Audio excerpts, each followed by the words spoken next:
It is the week before the NFL draft is underway. And if you know what that means, at least you should know what that means.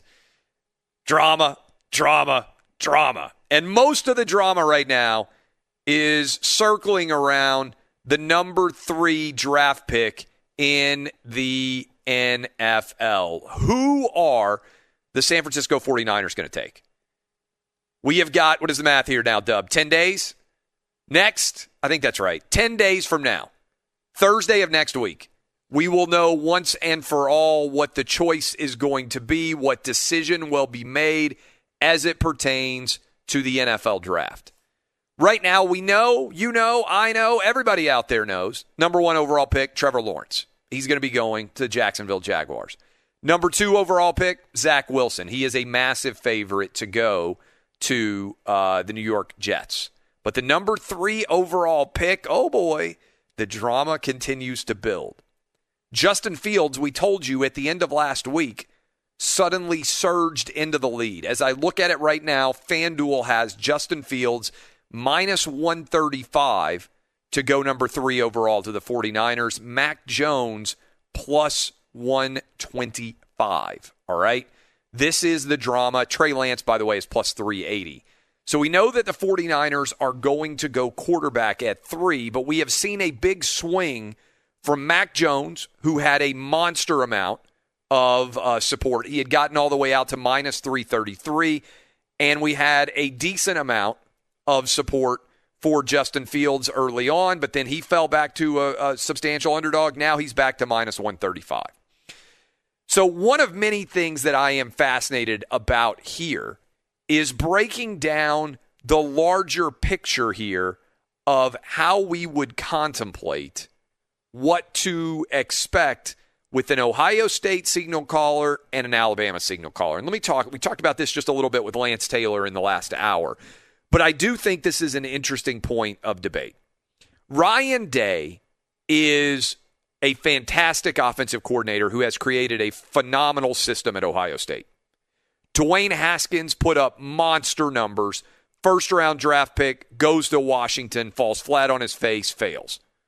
Doesn't even finish his second year, gets kicked out by Ron Rivera. They basically say, hey, you're no longer our guy. Okay, Tua, obviously coming off of the injury. But Tua gets drafted by the Miami Dolphins. Dolphins are pretty decent. They've already got Ryan Fitzpatrick. They start to plug in Tua.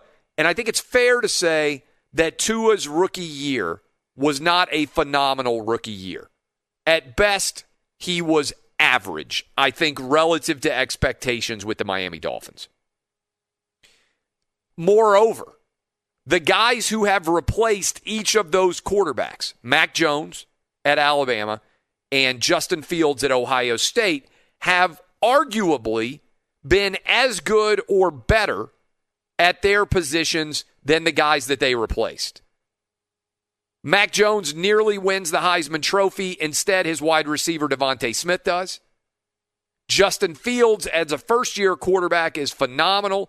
And by the way, against Clemson in the college football playoff, lights out, better than Dwayne Haskins ever was. So there's a little bit of a whisper out there. I might even call it an inkling, but a small point of discussion that is worthy of contemplation, that is taking us back into the past. And the question that is lingering out there is this: could Ryan Day and could Steve Sarkisian at Alabama, the offensive coordinator who's now at Texas, could both of those guys have designed such a good system that we have the eternally dreadful phrase, back once more, system quarterback at play here? Let me unpack it a little bit. Alabama's a little bit different. What Alabama might have, in addition to a great system under Steve Sarkisian, is maybe the greatest collection of wide receiver talent that we have ever seen in the history of college football. And I know some people get upset and they're like, well, that's a wild hyperbole. I'm not sure that it is. Think about this. You've got Devontae Smith, who wins the Heisman Trophy. Jalen Waddle, who is going to be a high-level first-round pick. Henry Ruggs, who is one of the fastest wide receivers to ever play in the NFL. And you have got Jerry Jeudy, again, with the Broncos. Those are 4 first-round picks, all right, at Alabama, all playing at the same time. And I will admit to you that in watching Tua, as he just threw lasers all over the field, I thought to myself, my goodness, Tua looks like the greatest college quarterback just about of all time before his injury. But now in retrospect, looking at what Mac Jones did, looking at what the offense did with him, even in a COVID year where they looked even better, honestly, than they did with Tua, I think you can start to ask, wait a minute, had Steve Sarkisian designed such a good offensive system, and was there such good wide receiver talent that it's possible I'm saying, that there is a system quarterback issue at play with Tua Tagovailoa and also with Mac Jones? Similarly, at Ohio State, is Ryan Day's offensive system so advanced that Dwayne Haskins looked like a stud, and as soon as he got to the NFL, you took a step back and you said, wait a minute, this dude is nowhere near ready for prime time. I don't think he should have been, based on what we saw from Washington, I don't think this dude should have been a first-round pick at all. And then you think about how good Justin Fields was, and you wonder on some level, could it be possible, that each of these guys is the beneficiary not only of great systems, great talent, but also of a overall team that is playing at a different caliber and a different level than anybody else? And when you get to the NFL, and there's not very much that distinguishes you from the other teams that you're playing against, maybe, and I'm just tossing this out there could be some apprehension as it pertains to Alabama and Ohio State quarterbacks. Now, there are other teams out there that have incredibly advanced offenses that have had such success in the NFL that we don't really think about it. I'll give you an example. Oklahoma. Lincoln Riley coaches the quarterback position at an incredibly high level. But I think it's fair to say that Baker Mayfield, Kyler Murray, and now even Jalen Hurts, all of them have gone into the NFL and proven to be capable as starting quarterbacks. Now, I'm not saying they're extraordinary, but I think it's fair to say that they haven't fallen flat on their faces. They've been capable of starting in the NFL.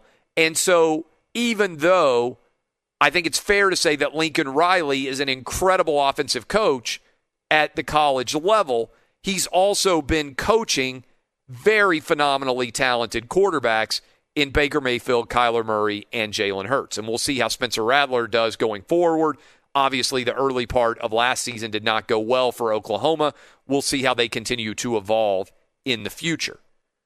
But I do think this is something that Kyle Shanahan has to be thinking a little bit about in the back of his head. How much of what he sees on tape is a little bit akin to what you see when you watch high school highlight tapes. You ever talk to college coaches?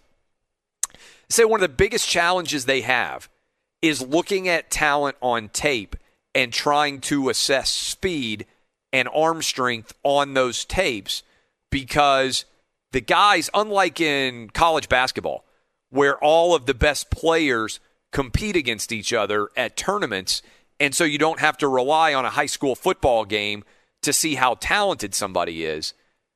When you look at college football, a guy who turns the corner might be running a 4.8 and be chased by a guy running a 5.2, and he looks like a 4.5 guy.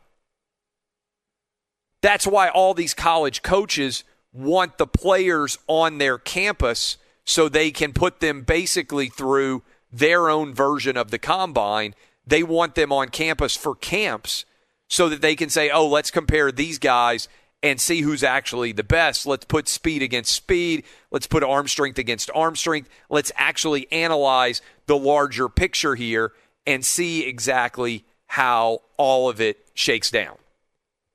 And so I think, look, they look at everything. I'm sure Kyle Shanahan by this point has seen every game throw that Justin Fields has ever made, and he's seen every game throw that Mac Jones has ever made. But relatively speaking, these guys haven't played a massive number of games. And so the decision of what to do at 3, I've been saying for a long time, I don't think there's any way that Kyle Shanahan traded up to 3 without knowing what he was going to do. But I do think he can have an idea of what he's going to do and then start to waver the more time he looks at something.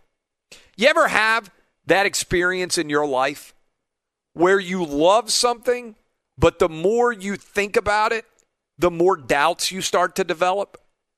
Like I've always said this is one of my lessons in life. If you have no doubts about a decision, then you haven't thought about it long enough, right? If you're just like, I 100 billion% know, there's no way this could ever fail, I'm sorry you haven't thought about it long enough. No matter what decision you are making in your life, should I take this job? Should I marry this person? Should I buy this stock? What about if I put my kids in this school? What about if I buy this car? What if I decide to live here? What if I go to this college compared to another? Every decision that you make, there are potential bad outcomes, even if you think that it's a genius idea and nothing can go wrong. So I say, go to a wedding, have a great time at that wedding. Know that roughly half of all weddings, no matter how happy the bride and groom look on the wedding day, they're going to get divorced. Not trying to be, you might have just, Dub, you just went to a wedding, San Antonio. I feel like you've gone to a wedding every week for like 3 straight years. Huge percentage of those people are going to get divorced. It's true. Todd Furman, my buddy, we were making fun of him. He went out to Cleveland, co-host on Fox Bet Live. He came on with us Friday, I think, didn't he? And then he was flying out early morning, whatever, to Cleveland, and he was going to his girlfriend's ex-boyfriend's wedding. I haven't even talked to him since he went there. We need to get him on the show later this week. Furman's still single. Huge percentage. You know what I did? I've married 2 people in my life. I've actually done the ceremony. I have stood up in front of God and the whole crowd, and I have married 2 different couples. First couple that I married, they got divorced within 6 months. That was it. They were done. They didn't even make it a year. Second couple that I've married, they've made it a year so far. So far, so good. Couldn't predict what was going to happen, right? Any wedding, no matter how happy the couple is, things can go awry. And so I wonder on some level whether Kyle Shanahan, in making the trade to get to number 3 as early as he did, whether you start to doubt yourself. And I'll give you another example. I've written several books. The most challenging thing about writing a book is not writing the book. It's about going back over and editing the book, because sooner or later you stop being able to see it with fresh eyes. What do I mean by that? You can't understand it as a reader would because you've spent so much time as a writer changing the words, changing the paragraph order, and everything else, that you start to get lost in the individual words as opposed to the larger flow of the book. And I guarantee you, the more time you spend looking at these quarterbacks, the less able you are to see their performance with fresh eyes.